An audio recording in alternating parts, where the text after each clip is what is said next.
Irmãos, a graça e a paz do Senhor.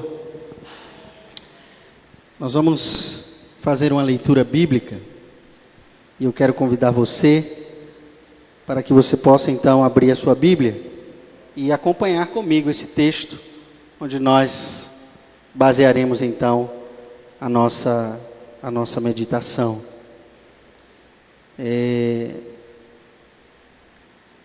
Esse mês nós estamos pensando acerca do recomeço da misericórdia e também da fidelidade do Senhor. Como é maravilhoso nós entendermos que é Deus quem nos faz recomeçar. É Deus que nos dá inúmeras oportunidades. É Deus que usa os momentos difíceis de nossa vida para que nós possamos aprender com eles e possamos, acima de tudo, ter uma chance, uma oportunidade de crescermos, de buscarmos um aperfeiçoamento através da ação do Espírito Santo de Deus em nós. Então, recomeço é a ação de Deus nas nossas vidas. E nesta ação Ele derrama sobre nós a sua grande misericórdia. E é por causa dela que nós estamos aqui, só por causa da misericórdia do Senhor. Mas essa noite eu quero pensar um pouco sobre a sua fidelidade. E eu vou ler com você, você vai abrir a sua Bíblia no Evangelho segundo Marcos, no capítulo 10. Nós vamos ler apenas dos versículos 32 a 34. Evangelho segundo Marcos, capítulo 10, os versículos de 32 a 34. Eu queria que você lesse comigo este texto, todos juntos a uma só voz. Coloquemo-nos de pé, amados, e leamos então o que nos diz Marcos capítulo 10, os versículos de 32 a 34. Leamos. Estavam de caminho subindo para Jerusalém, e Jesus ia diante dos seus discípulos. Estes se admiravam e o seguiam, tomados de apreensões. E Jesus, tornando a levar à parte os 12, passou a revelar-lhes as coisas que lhe deviam sobrevir, dizendo: Eis que subimos para Jerusalém, e o Filho do Homem será entregue aos principais sacerdotes e aos escribas. Condená-lo-ão à morte e o entregarão aos gentios. Hão de escarnecê-lo, cuspir nele, açoitá-lo e matá-lo, mas depois de 3 dias ressuscitará. Louvado e engrandecido seja o nome do nosso Deus. Podem sentar, queridos.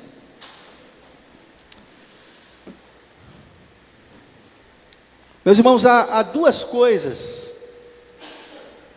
que cercam a vida e o ministério de Jesus, que para mim elas são muito significativas. Elas expressam literalmente a obra que Jesus veio realizar neste mundo e expressa a sua grande fidelidade. É muito comum eu e você nós ouvirmos essa frase: Deus é fiel. Ela está espalhada por aí em muitos lugares. E sempre, meus irmãos, quando nós de alguma forma ouvimos, ou até afirmamos, ou pensamos nesta fidelidade, na maioria das vezes nós estamos pensando naquilo em que nós ou alguém foi beneficiado, né? Nós pensamos: Deus é fiel, no momento certo Ele fez isso. Deus é fiel, quando eu mais precisei Ele veio ao meu socorro. Deus é fiel, em circunstâncias tão difíceis, o Senhor estendeu a sua mão, Ele me socorreu. Então, quando nós afirmamos que a fidelidade de Deus, ela é real, ela é constante, ela é presente, quase sempre o beneficiário desta fidelidade sou eu ou é você. Mas Deus não está preocupado, meus irmãos, se nós enxerguemos a sua fidelidade tão somente por esta ótica, porque a fidelidade dele vai muito além daquilo que ele tem feito por mim e por você. Deus não é fiel porque eu afirmo que ele é fiel. Deus é fiel porque ele não se contradiz. Em Deus não há instabilidades. Em Deus não há simplesmente dúvidas. Em Deus não há incertezas. Em Deus não há surpresas que possam simplesmente deixá-lo de boca aberta sem saber o que fazer. Deus é perfeito, Deus é justo, todos os seus caminhos são retos, tudo o que Ele faz é perfeito e é bom. E essas duas figuras que chamam muito a minha atenção, na vida e na obra de Jesus, elas quase que passam desapercebidas, a menos que nós estejamos ou na semana dita santa, na paixão, ou nós estejamos no Natal, né? Pelo menos nessas duas épocas, nós de alguma forma voltamos o nosso olhar para a manjedoura, e no caso do Natal, e na Semana Santa voltamos o nosso olhar para a cruz. Mas esses dois símbolos, irmãos, certamente eles manifestam e muito a fidelidade de Deus. Por que Deus é fiel? E talvez nós, seguidores de Jesus, nós nunca passamos pela manjedoura, e é possível que jamais iremos ter que enfrentar também a mesma cruz. Ou seja, o que Deus é, eu jamais poderei ser. E é por isso que Ele é fiel, porque Ele encarnou-se, Ele veio a este mundo, Ele tomou a forma humana, mas Ele nasceu de uma forma que eu não conceberia a ideia de ter nascido como Ele nasceu. Por mais humilde que seja a sua experiência, por mais dificuldade que talvez seus pais já tenham passado, você e eu, nós não nascemos como Jesus nasceu. Por maior que seja o nosso sofrimento, por maior que seja a nossa dor, nós jamais nós faremos a ideia a ponto de nós sentirmos a dor e o sofrimento que Jesus também viveu na cruz do Calvário. Então a manjedoura e a cruz são aspectos importantíssimos da sua fidelidade. Aspectos importantíssimos, irmãos, do porquê eu preciso afirmar que Deus é fiel. Ele é fiel porque Ele encarnou. Ele é fiel porque Ele foi à cruz. Deus é fiel. E por ser fiel, Ele é misericordioso. Por ser fiel, Ele sempre está nos dando a oportunidade de nós acertarmos, mesmo sabendo que constantemente nós erramos. Esse texto, ele me salta aos olhos, meus irmãos, a partir do momento que eu penso sobre esse tema da fidelidade, e o que esse texto ele está, na verdade, dizendo para nós. O que é que ele está tentando nos ensinar acerca do compromisso de Jesus com a cruz, o compromisso de Jesus em nos servir. Quando Jesus disse, meus irmãos, para servir e não para ser servido, Ele não estava de brincadeira não. Ele não tinha em mente apenas lavar os pezinhos dos discípulos, não era isso que ele tinha em mente, não. Quando ele disse que veio para servir e não para ser servido, ele já sabia que esperava lá na frente uma cruz, humilhação, sofrimento. Esse texto, meus irmãos, ele vai nos mostrar que eles estavam de caminho. Jesus, uma multidão e os discípulos. Perceba que este relato mostra Jesus dialogando com os discípulos. E em algum momento o texto diz que ele vai chamar esses discípulos à parte. Se ele vai chamar os discípulos à parte, significa que havia outros discípulos ao redor. Se Jesus estivesse só com 12 homens, não tinha necessidade alguma de ele recolher os discípulos, dele chamar os discípulos à parte. Então Jesus estava caminhando e havia uma grande multidão com ele. E junto com essa multidão havia os discípulos, aqueles homens a quem ele havia chamado, conforme o texto que a seminarista Eliette ela explanou hoje à tarde.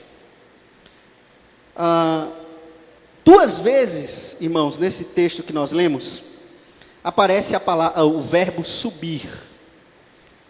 Preste atenção, no versículo 32. Estavam de caminho subindo para Jerusalém. Versículo 33. Eis que subimos para Jerusalém.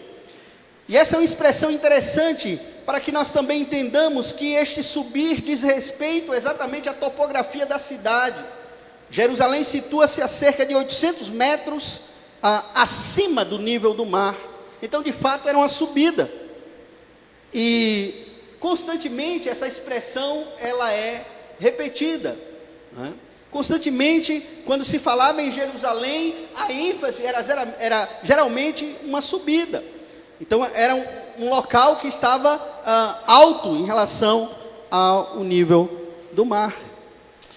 Mas há um outro aspecto de Jerusalém, meus irmãos, que nós precisamos ter em mente ao lermos esse texto, é que a essa altura do ministério de Jesus, já havia muita oposição à sua pregação e ao seu ensino. Nós vamos ver isso também. Jesus, ele vai para Jerusalém, uma multidão de discípulos o segue, e com esta multidão havia os 12 discípulos. Mas qual é a posição de Jesus? Aonde é que Jesus está entre os discípulos? Qual é a sua, digamos assim, qual é a sua motivação no meio de tanta gente? O texto responde, versículo 32, Jesus ia adiante dos seus discípulos. Jesus não estava do lado, Jesus não estava atrás, Jesus estava guiando, Jesus estava orientando, Jesus ia adiante dos discípulos. Meus irmãos, eu penso que isso aqui tem um significado muito grande, porque Jesus estar diante dos discípulos significa que, independente do que viria, independente do que poderia surgir, certamente essa foi a condição sempre do mestre, né? Jesus nunca esteve orientando na retaguarda, Jesus nunca esteve nos bastidores discipulando, Jesus nunca teve medo de colocar a cara, né? Colocar o rosto para pregar, para ensinar e para ser confrontado e para ser perseguido e para ser muitas vezes questionado. Jesus não exerce um ministério de anonimato. Jesus estava sempre na linha de frente. E aqui eu penso, meus irmãos, que em primeiro lugar esse texto, ele nos mostra que Jesus é fiel ao nos guiar e ao nos orientar. Jesus é fiel quando, nos dias de hoje, Ele continua orientando e guiando a sua igreja. Ele é fiel quando, nos dias de hoje, Ele continua à nossa frente. Eu gosto muito da figura que Davi faz de Jesus como o bom pastor. Jesus como o pastor das ovelhas, pastor que providencia pastos verdejantes, águas tranquilas, pastor que está disposto exatamente a enfrentar o perigo, a ponto dele dizer: olha, eu não temo o vale da sombra da morte, porque eu sei que tu estás comigo, Senhor. O teu cajado, a tua vara me consola, Senhor. Então, se o Senhor está comigo, eu não tenho medo do vale da sombra da morte. Irmãos, esse é o Jesus que nós servimos. É o Jesus que continua sendo fiel para orientar a sua vida, orientar a minha vida. E é interessante porque, mesmo em face a essa circunstância difícil, que ele sabia que iria enfrentar, ele continua à frente. Ele continua à frente. Se você ler, se você voltar um pouco as páginas da sua Bíblia, no capítulo 3, Marcos capítulo 3, o versículo 22, nos diz assim: os escribas que haviam descido de Jerusalém diziam: ele está possesso de Beelzebu, e é pelo maioral dos demônios que expele os demônios. Ainda nesse mesmo evangelho, no capítulo 7, é nos dito, no versículo 1: ora, reuniram-se a Jesus os fariseus e alguns escribas vindos de Jerusalém. Ou seja, meus irmãos, Jesus está diante dos discípulos, mas ele sabia quem ele iria encontrar. Jesus está diante dos discípulos, mas ele sabia exatamente da circunstância. E eu creio, meus irmãos, que é esta determinação em cumprir a vontade de Deus, não importando as dores que enfrentaria, que nós precisamos entender que ele não apenas fez isso no passado, ele está fazendo isso comigo e com você hoje. Deus não está olhando para nós distante assim, meus irmãos, olha, para ver o que acontece. Não, ele está do nosso lado. Ele está a cada dia, a cada momento conosco. E eu estou dizendo isso para você porque a Bíblia nos garante isso. Não é porque eu acho ou pense isso. Não é porque Deus está comigo ou está andando comigo. Não é isso, irmãos. É porque a Bíblia diz isso para mim e para você. E entre crer nas circunstâncias, entre crer nos meus sentimentos e na Bíblia, eu vou crer na Bíblia. O coração do homem é enganoso, meus irmãos. Extremamente enganoso, corrupto. Nós não podemos ser guiados pelo nosso coração. Agora eu pergunto: se mesmo caminhando com destino à sua própria morte, Jesus seguiu à frente dos discípulos, ou seja, guiando-os, encorajando-os, ensinando-os, exortando-os, quanto mais diante de nós? Quanto mais hoje que Ele está reinando. Jesus não é um bebê, nem é mais um crucificado. Jesus é Rei, Ele é Senhor. Se agora Ele reina, muito mais agora Ele está à nossa frente, Ele está nos guiando, Ele está nos orientando. Então esse é o primeiro aspecto que eu gostaria de ressaltar desse texto. É que a fidelidade do Senhor se revela em continuar nos guiando e nos orientando ao longo da nossa vida. Louvado seja o nome do Senhor. Precisamos entender que Ele nos é suficiente. Nós não precisamos de mais nada, meus irmãos. Jesus é tudo que eu e você nós necessitamos para caminharmos na dependência dEle e para conhecermos a Deus, para nos aproximarmos do Senhor. Mas percebam que o texto nos diz que esses homens, eles são tomados de sentimentos distintos. Havia, na verdade, meus irmãos, o entendimento de que subir para Jerusalém era perigoso. Havia esse entendimento, sim. E por esta razão, diz o texto no versículo 32, que alguns discípulos estavam, de alguma forma, surpresos, estavam admirados, essa é a palavra que o texto usa. Mas outros tiveram medo, tiveram receio. Você percebe isso no versículo 32? Estes se admiravam e o seguiam, tomados de apreensões.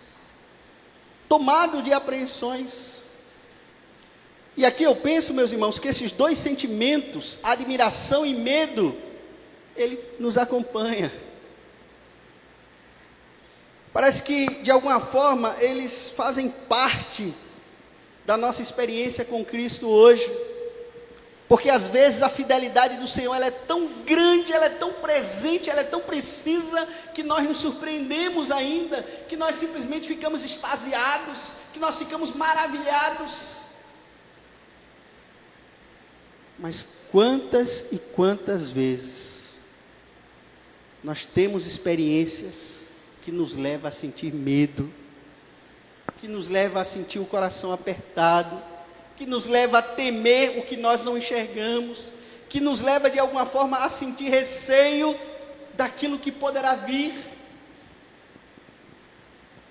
Meus irmãos,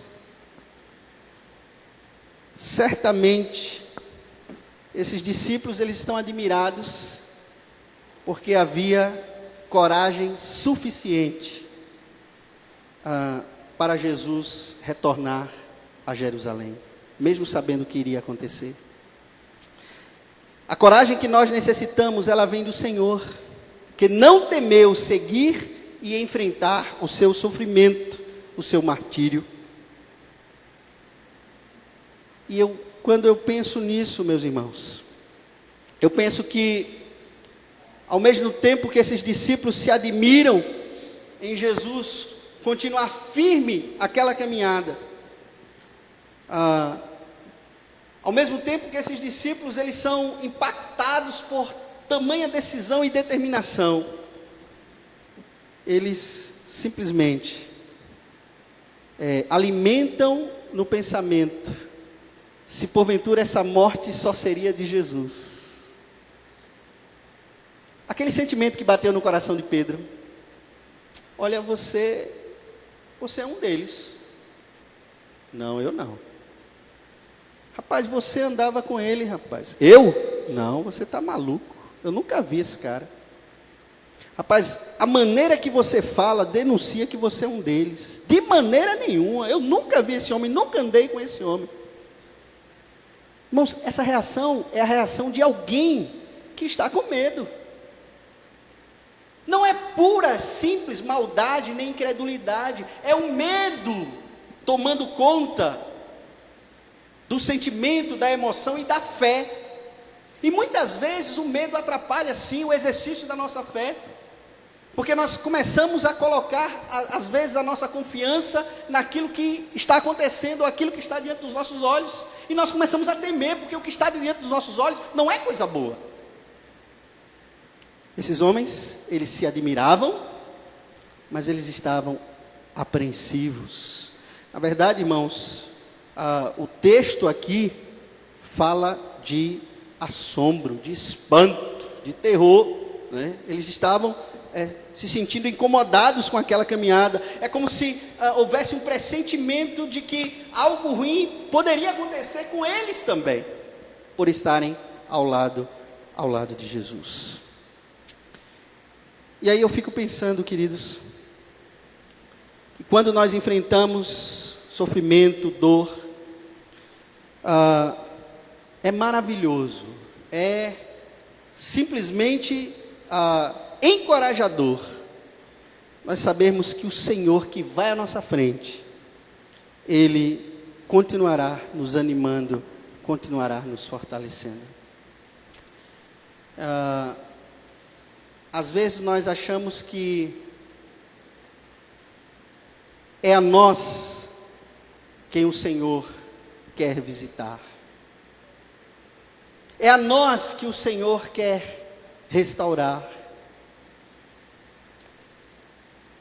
Essa semana eu fiz uma visita a uma pessoa que está internada e eu não pude vê-la porque naquele momento aquela pessoa estava dormindo e não tem sido assim durante as madrugadas, durante as noites. E a pessoa que me atendeu explicou: olha, pastor, essa é a situação. Eu disse: não, então, se ele conseguiu conciliar o sono, então deixe-o dormir, eu venho outra hora. E eu penso exatamente nisso, meus irmãos, que isso acontece comigo e com você. Não é a mim e a você que Deus quer consolar, que Ele quer visitar e que Ele quer restaurar, mas Ele quer fazer isso com as pessoas que estão ao nosso redor, através da minha vida e através da tua vida.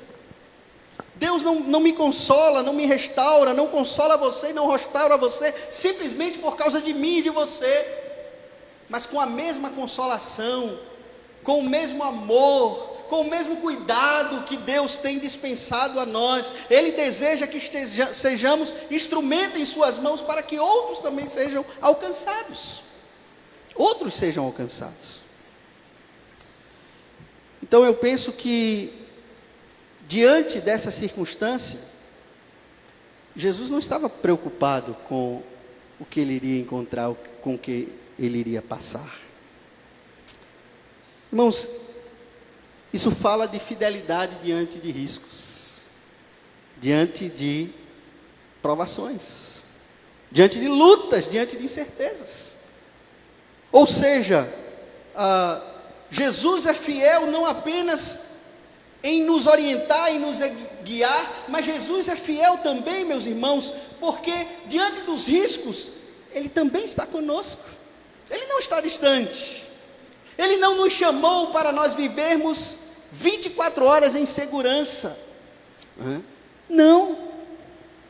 Ele disse para você: olha, você vai ter problema, você vai ter tribulação, você vai ser perseguido, você vai enfrentar angústia, você vai ter pessoas que muitas vezes vão dar as costas para você, mas eu venci o mundo. Tenha um bom ânimo, tenham fé. Meus irmãos, a fidelidade do Senhor, ela nos alcança em meio a riscos, em meio a problemas, em meio a adversidades. E é exatamente isso que o texto mostra-nos. O evangelista Lucas, no capítulo 9, versículo 51, ele diz algo que é muito mais contundente quanto a essa disposição do Senhor Jesus de correr risco. Lucas capítulo 9, o versículo 51, nos diz o seguinte: e aconteceu que, ao se completarem os dias em que devia ele ser assunto ao céu, manifestou no semblante a intrépida resolução de ir para Jerusalém. Irmãos, é como se Lucas estivesse dizendo: olha, no momento que ele sabia de tudo que iria acontecer, de tudo que ele ia passar, então ele estava mais firme, mais resoluto a passar, a viver, a correr aquele risco. Ao completarem os dias em que devia ele ser assunto ao céu, ele manifestou no semblante a intrépida resolução de ir para Jerusalém. Talvez eu e você, nós mudássemos de ideia, reuníssemos os discípulos: gente, olha, quer saber de uma coisa? Nós vamos para outro lugar, né? Jerusalém, o clima está meio pesado, as coisas não estão muito boas, então nós vamos buscar uma outra alternativa. Vamos fazer aí um acampa junto, vamos juntar todo mundo e vamos armar tenda, vamos ficar bem longe de Jerusalém, porque a coisa lá está feia. Não foi esse o sentimento de Jesus. E se Jesus, ele não se ele não se refutou, ele não fugiu, se Jesus não negou essa possibilidade, ele sendo reto, perfeito, justo, quem sou eu? Quem é você para nós não corrermos risco, irmãos? Quem somos nós para não admitirmos estas adversidades em nossas vidas? Então Jesus é fiel ao nos guiar e nos orientar. Ele é fiel também diante dos riscos que temos que correr.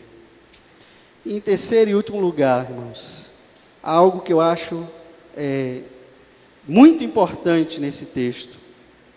Porque quando Jesus toma os discípulos à parte e vai, diz o texto, revelar-lhes o que haveria de acontecer, preste atenção uma coisa, que Jesus vai falar de detalhes, de coisas que ele sabia que iria passar, que iria viver.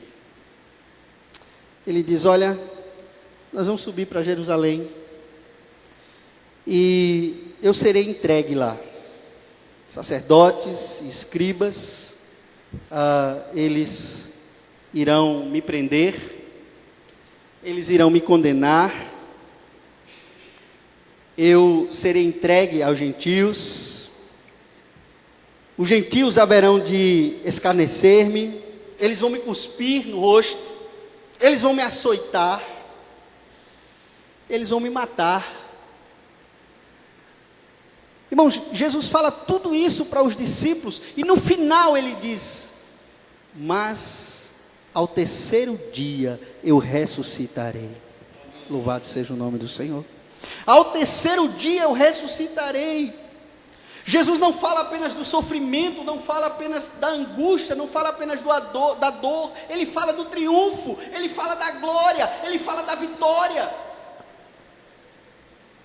Mas eu e você muitas vezes não. Eu e você nós lembramos da provação. Eu e você lembramos muitas vezes da dor.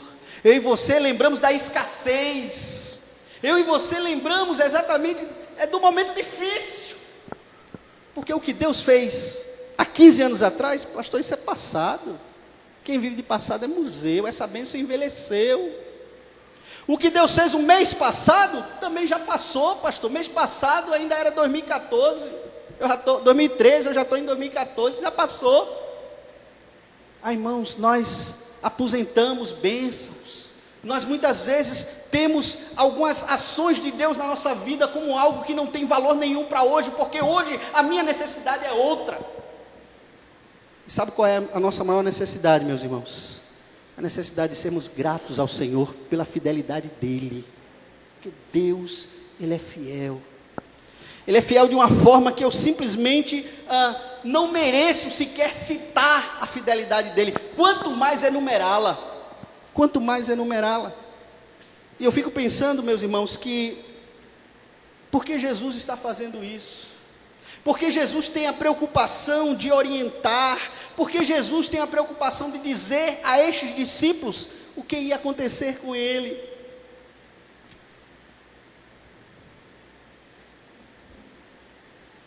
E olha que a reação foi tão diferente, talvez, da reação que Jesus gostaria que eles tivessem. Quando o desespero tomou conta desses homens, quando esses homens viram Jesus suspirando naquela cruz, quando esses homens sentem que a esperança dele havia terminado, eles quase que entram em desespero. Eles esqueceram a última parte, a última palavra dessa frase: ao terceiro dia eu ressuscitarei. Ao terceiro dia.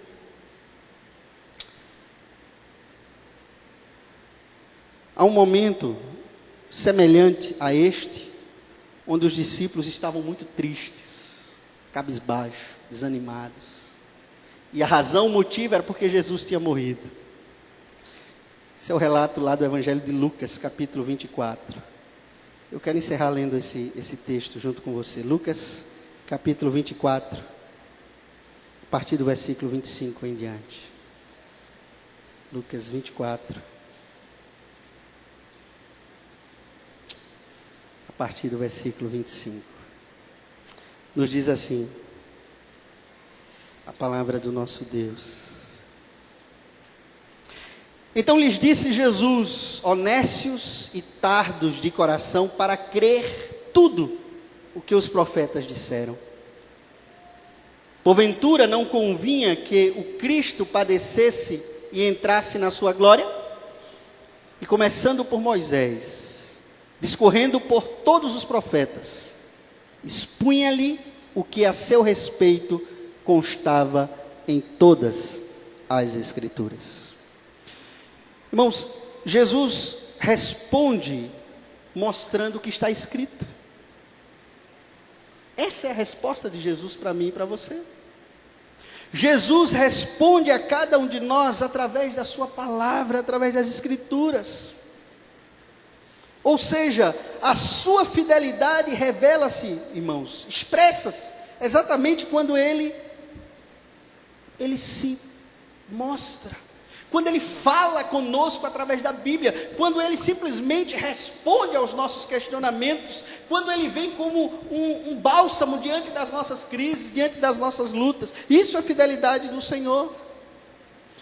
Jesus não está ensinando esses homens apenas para que eles não se surpreendessem com o que haveria de acontecer. Mas Jesus está mostrando a estes homens, se eles quisessem continuar sendo orientados, sendo ensinados, sendo confortados, eles precisavam conhecer as Escrituras. Não é só a onisciência de Jesus que está em prática.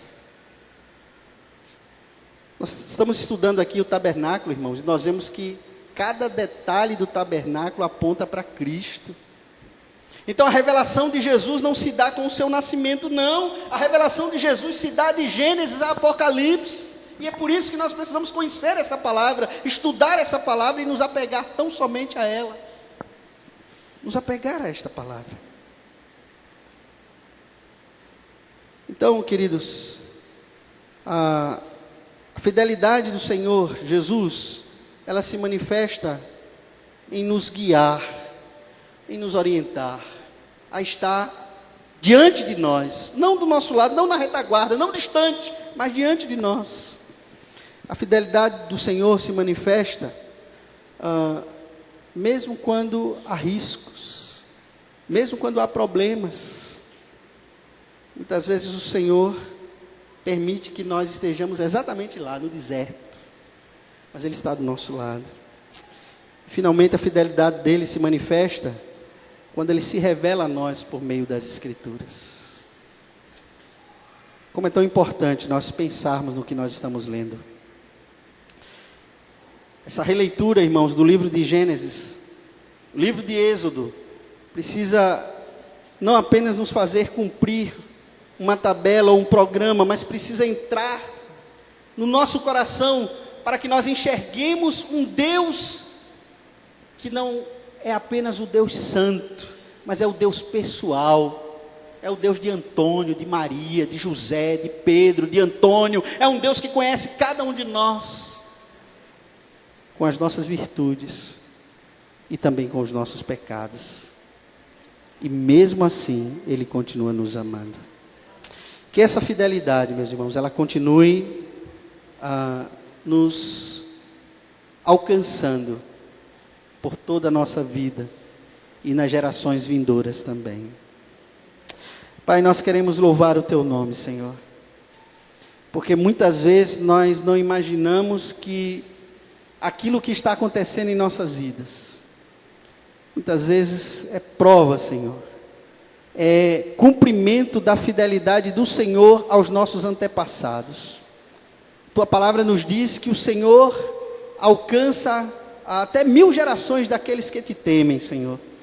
Não é por causa de nós, não é pelos nossos méritos, não é o que somos ou o que temos feito, mas é a Tua fidelidade, Senhor. Então que em nome de Jesus nós continuemos a buscar essa orientação, porque sabemos que o Senhor está diante de nós. Que nós estejamos, ó Pai, convictos de que a Tua fidelidade continuará, Pai, nos cercando, mesmo que haja problemas, riscos a serem enfrentados, mesmo que haja lutas, mas o Senhor estará, ó Pai, conosco. O Senhor estará também no deserto. O Senhor é um Deus pessoal.